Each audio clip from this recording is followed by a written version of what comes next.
Субвенции за парно грејење с големен минималец, покачени пензии, низ за популистички мерки кои на крајот ќе се удрат врз грбот на сите граѓани. Експертите предупредуваат, буџетот и онака е преоптоварен, а државата презадолжена. Мора сериозно да се внимава за тоа како се трошат парите, да се размислува долгорочно, а не краткорочно. Владата мора да каже, ние ќе интервенираме, ќе им помогнеме на оние на кои што им треба помош. Секоја криза треба да се искористи за да се направат структурни промени, суштински промени во економијата, за после таа криза да се излезе како посилен.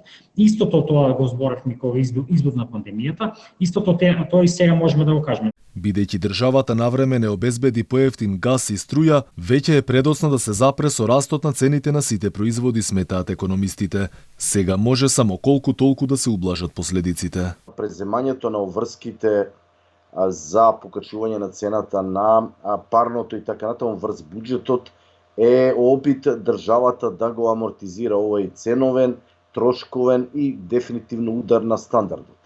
Сега тоа секако ќе има цена и веројатно тоа ќе дојде на терет, односно на товар на нешто што е планирано како јавни расходи во буџетот. И доколку нормално нема однапред планирано, ќе мора да се прибегне кон ребаланс на буџетот.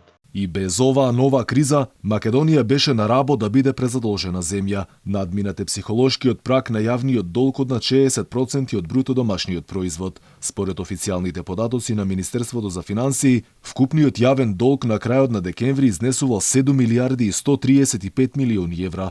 За само една година бил зголемен за дури 652 милиони евра. Едноставно кажано, за само 12 месеци, владата го задолжила секој македонец за дополнителни 326 евра.